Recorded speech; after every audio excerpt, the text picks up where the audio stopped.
EPR, Windsor, Vermont. And now, the Hall of Fantasy. Welcome to the Hall of Fantasy. Welcome to the series of radio dramas dedicated to the supernatural, the unusual, and the unknown. Come with me, my friends. We shall descend to the world of the unknown and forbidden, down to the depths where the veil of time is lifted, and the supernatural reigns as king. Come with me and listen to the tale of The Return from Death. You mean that you can bring him back to life? I know I can. There, everything's ready. Will you step back, David? Of course. How to turn on the machine. You'll see for yourself what I mean. Now to induce the charge.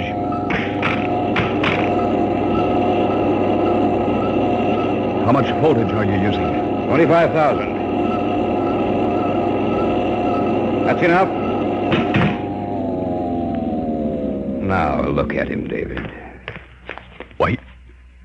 He's alive. He was dead, but now he's alive. In just a moment, the Hall of Fantasy will present The Return from Death.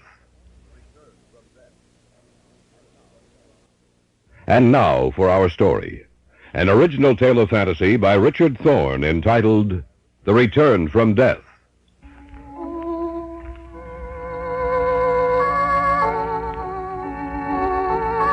Dr. Jason Sinclair was a brilliant man. He was one of my instructors at medical school. He gave of his knowledge freely, creating in the students a desire to learn, imparting some of his own enthusiasm for his subject into the minds of his students. I always looked forward to his classes. After I received my degree, I lost track of him for several years. But one evening when I was ready to leave the research center... Hello? May I speak to David Cummings? Speaking. David, this is Jason Sinclair. Dr. Sinclair, it's good to hear from you. I was wondering if you'd remember me. Of course I would. All of us who studied under you owe you more than we can ever repay. What are you doing this evening? Well, actually nothing. I'd like to see you, David. Why don't you come over to the house tonight? It'll be a pleasure. You still live at the same place? Yes, the world may change, David, but Jason Sinclair and his habits don't. I'll be expecting you about 8:30. Good to see you, David. Come in. Good to see you, Dr. Sinclair. You can forget the doctor part of it, David. Call me Jason. You're not in school now. How long's it been? I've lost all track of time. You received your degree in 1943. It's been 10 years. I didn't realize it was so long. You haven't changed, you know, Jason. Only 10 years older, that's all. Oh, do you remember my daughter, David? I believe she was That's right. She was in my class. How are you, Elaine? Fine, David. It's good to see you again. Are you working with your father? Yes. Sit down, David. Sit down. Can I pour you a drink? Not right now, thanks. Are you still with the college, Jason? No, I left there some time ago. Oh, really? How come? I wanted to devote more time to research. I see. David, are you happy with your present position? Well, I hadn't stopped to think about it. I guess I am. That's a shame. Why do you say that? I was wondering if you'd like to work with me. I don't know. I hope you'll forgive me for hesitating, Jason, but I've been with Associated Chemical for several years. I understand, David. It's only natural that you'd hesitate. Why, of course. Dad doesn't want to push you into this, David. You're perfectly free not to accept. Of course, I would like to have you with me. I can guarantee you more than you're getting now. Well, that's a pretty good inducement. I'd like to work with you, David. I'm sure you'll find it interesting. What are you working on, Jason? Come, I'll take you downstairs, and you can see for yourself. Do you remember some of our discussions years ago about death and the possibility of bringing back to life a man that medical science had pronounced dead? Yes, I do. Well, that's what I've been working on. Oh? Have you had any success? Quite a lot. More than I'd expected this early. I'll show you. The rabbit you see on the table is dead. I'd like to have you examine it, if you will. Yes, he's dead, I'd say, for For at least 2 hours. Very close, David. A few minutes longer, that's all. What do you intend doing? You'll see. I've already given him the preliminary injection, David, to save time. You know, of course, that all life has a connection with electricity. And we think we send out small charges of electricity along the nerve network, which in turn activates our muscles. You mean that you can bring him back to life? I know I can. There, everything's ready. Will you step back, David? Of course. Now to turn on the machine. You'll see for yourself what I mean. Now to induce the charge. How much voltage are you using? 25,000. That's enough. Now look at him, David. What? He's alive. This animal's alive. Yes, David. But there's something strange about him. How do you mean? I don't know. I can't explain it. You're imagining it, David. You saw him dead, now you see him alive. The sight is foreign to your mind. Perhaps. I've learned the secret, David. Now we can restore to the living those who have passed into the realm of death.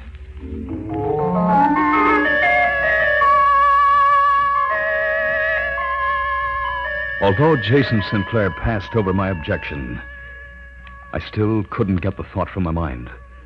There was something strange about the animal. Something seemed to be missing. We went back upstairs. Jason left the room to get the papers he'd written explaining the various steps he'd taken in his experiments. I was left alone with Elaine. Did you see it? Yes. It's amazing. Are you going to work with him? I think so. David, I wish you wouldn't. Why not? Did you notice the rabbit after he returned it back to life? Yes. David, didn't it look foreign to you, as if something were missing? I noticed something, but I couldn't put my finger on it. That's what I mean. David, I don't think you should do it. I don't see why. Elaine, think what a boon this will be to the world. Will it, David? Well, of course. I'm not too sure about that. Elaine, you, of all people, should have faith in your father. I don't, though, David. Why not? Because I don't believe that once an animal is dead, it should be returned to life. It should remain dead. Because when it dies, its spirit dies with it. And when Dad brings these creatures back, the animal lives, true enough. But, David, it's like an automaton. The body may live, but the thing which gave it personality is dead. I'm still going to work with him, Elaine. Do you know what you're getting into? Dad is a precisionist. He'll experiment and experiment until finally he'll want to try it on a man. And where is that man going to come from, David? Where is he going to come from?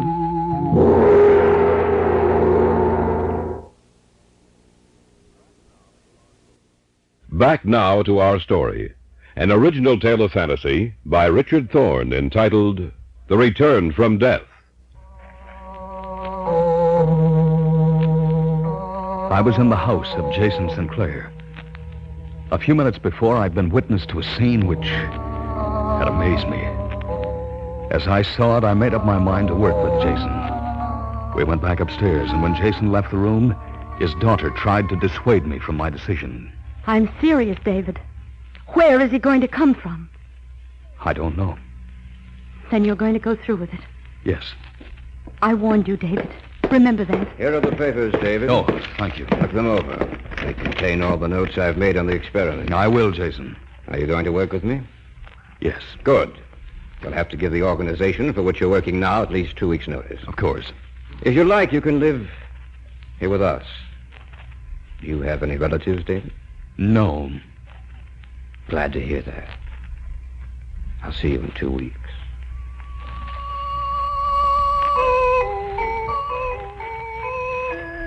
Two weeks later, I moved in with Jason Sinclair, and we began working. We conducted experiments, making a few changes, altering the content of the preparatory injection, resetting the amount of voltage required, progressing from the lower stages of animal life ever higher. And then one night, he told me what he intended doing next. David, have you heard of Terry Whalen? Whalen? Oh, yes. He's going to die next week for the murder of that old man. That's right. We're going down to the prison tomorrow to see him. Why, Dad? Whalen has no relatives, no one to bury him after his death except for the state. What do you mean? I believe we can have access to his body after he's executed. You mean you intend using him as a subject? That's correct. But if we're successful, Jason, won't it be dangerous to return a killer back to life? Not if we watch him. Not if we can destroy his urge to kill. Dad, I don't think you should do it. He's a dangerous man. Nonsense, Elaine. We'll increase the amount of voltage, David. Enough to destroy that part of his brain which motivates his desire to kill. Perhaps he'll completely change. Use someone else, Dad, not Terry Whalen. Where would I get someone else, Elaine?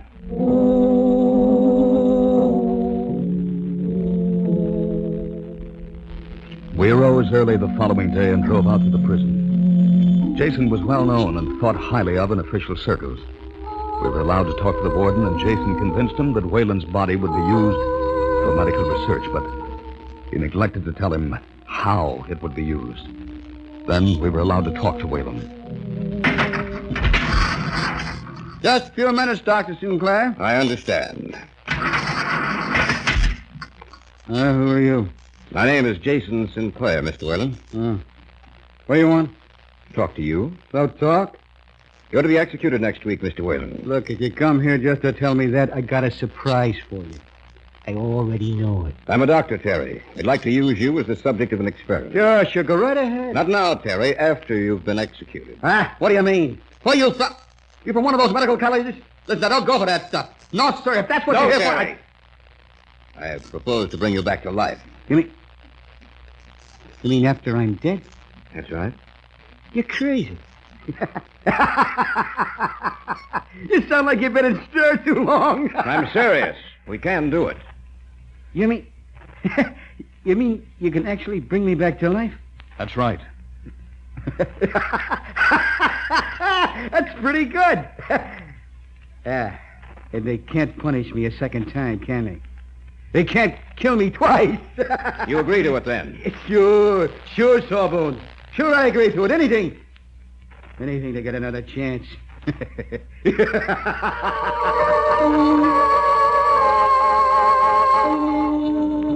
Jason made arrangements for an ambulance to pick up Whalen's body a short time after the execution. That night, the night Whalen settled his debt with the state, a storm broke. We stayed at the house and waited. The ambulance was already at the prison, waiting for its passenger. What time is it? Almost 12. I wish you hadn't arranged all this, Dad. Nonsense, Elaine. Well, that is 12 o'clock. The time is to die. It's only taken 3 hours, even in this storm, to get back here, Jason. That's right. When they do, David, they'll have Whalen with them.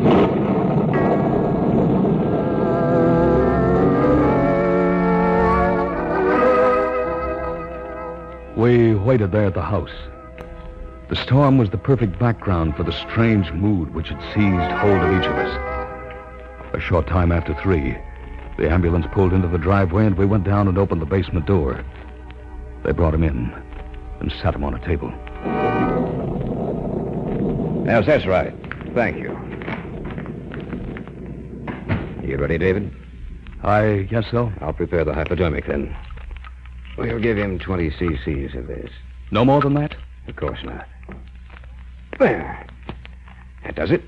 Now, help me attach the wires.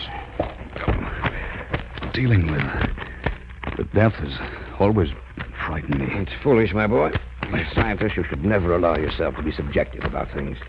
You must be completely objective. There. I believe that'll do it. Dr. Sinclair. Anything wrong, David? Maybe we better not go through with this. You can't turn back now. No, I suppose not. Shall we begin? Switch it on. It has a pleasant sound, hasn't it, David? What's the reading? 10,000. Increase the charge.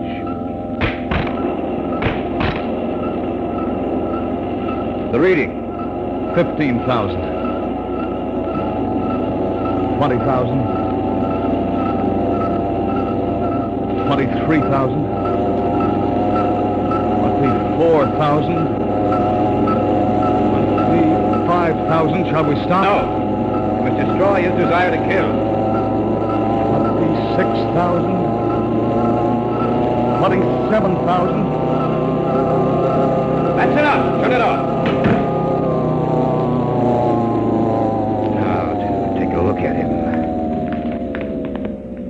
Place the contact microphone in his chest, David. Yes, Jason. Listen, David. You're listening to the sound of his heart, David. The beating heart of a dead man. We've succeeded. We've brought him back from death.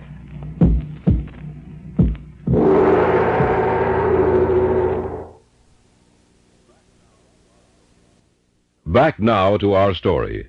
An original tale of fantasy by Richard Thorne entitled The Return from Death.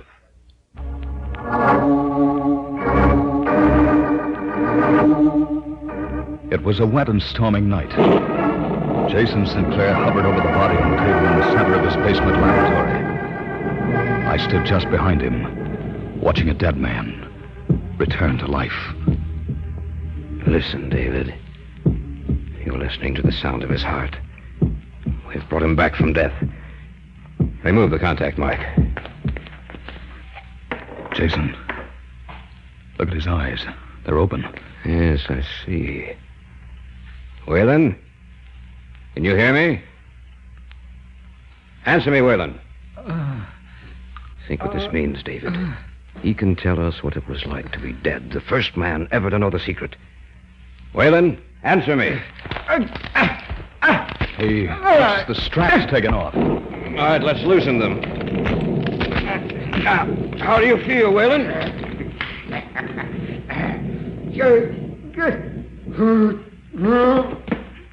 Look out, Jason. He's getting off the table. Nothing to be afraid of, David.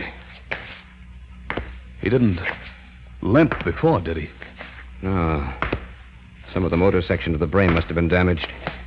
He's coming toward us. Don't move. You might frighten him.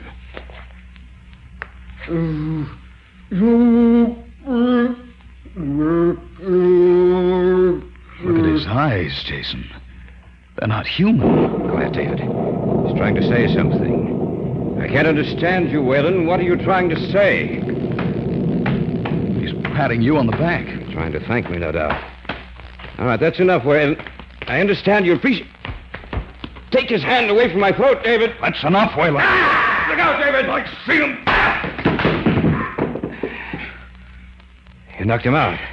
Yes.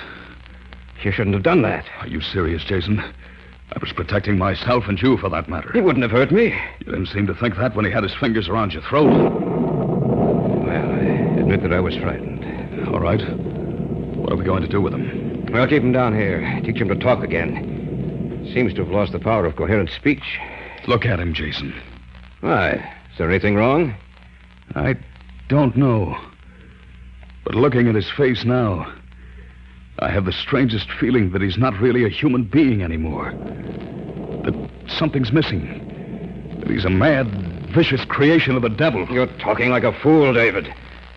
Perhaps you're tired. I know I am. He can't get out of here. We'll lock the doors and the windows are barred. Let's go upstairs. All right, Jason. But remember what I said.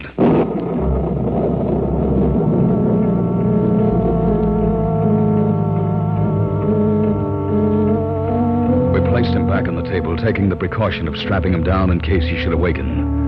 Then Jason locked the doors and took the keys with him. We went upstairs. I've been waiting for you. Elaine, I thought you were asleep. No, I couldn't sleep. You should have come downstairs and joined us then, Elaine. You brought him back? Yes. How did he react? Not as well as he might have, Elaine. Anything wrong? No, nothing. He tried to kill your father. What? He was merely trying to thank me, David. He's probably suffering from a sort of amnesia. He doesn't realize his own strength. He's like a baby. You know that's not true, sir. He's an inhuman, vicious killer. Oh, you should never have done this, Dad. Will you both be quiet? I'm tired of listening to you. What? I don't like to admit it. But I know I've been wrong. I'm sorry, my dear. I lost my temper. I shouldn't have. I know it's because I think you're both partially right. How do you mean, Jason? There is something inhuman about that thing that was a man downstairs. I noticed it tonight when his hands were on my throat. In his eyes, that intangible something that makes an animal a man is missing. In its place, I see the eyes of a madman with no soul. Oh, what are we going to do? I don't know. Maybe we haven't failed, sir. Maybe because we're tired, we think we have. It may look completely different to us after a few hours of sleep. What was that? Came from downstairs. Whalen! We had him strapped to the table. He must have gotten loose. That was the door. He's trying to knock the door down. We have to stop him. But how? Elaine, get my gun. All right, Dad. I'll be right back. Tried not to admit it, David, but that was only lying to myself. You and Elaine brought me to my senses. You were right all along, about the rabbit, about the other animals, and especially about Whalen. He must be destroyed. He's a monster without feeling. Here, Dad, his gun. Thanks. I'm going down there and... You won't have to go down there. That was the door. Listen, he's coming up the stairs. Turn the lights out, David. Yes, sir. I'm going out in the hall to meet him. No, Dad. No, let him come in here. We'll stay right over here on this side of the room. All right, David. Be quiet. He's coming. I don't want to shoot him. We'll try to take him alive. You'll have to shoot him. Oh, yes, Dad. He's just outside the door. David, I'm afraid. Be quiet. There he is. Were you killed? He's searching for me. Shh, be quiet. He's looking this way.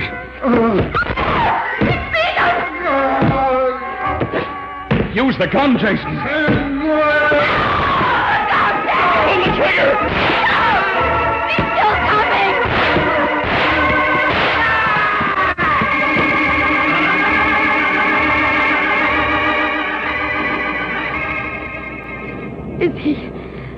Is he dead? Yes.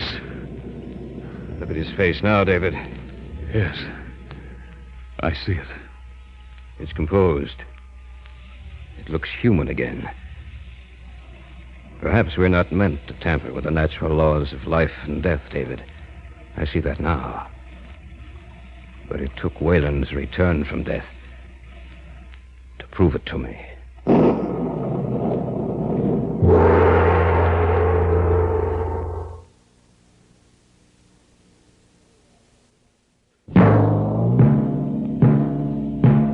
So runs tonight's tale of the unusual, the terrifying, the unknown. Join us again when next we journey down the corridors of the Hall of Fantasy to hear another strange tale of the supernatural. All characters and events portrayed in these programs are fictional, and any similarity to actual events or persons, living or dead, is purely coincidental.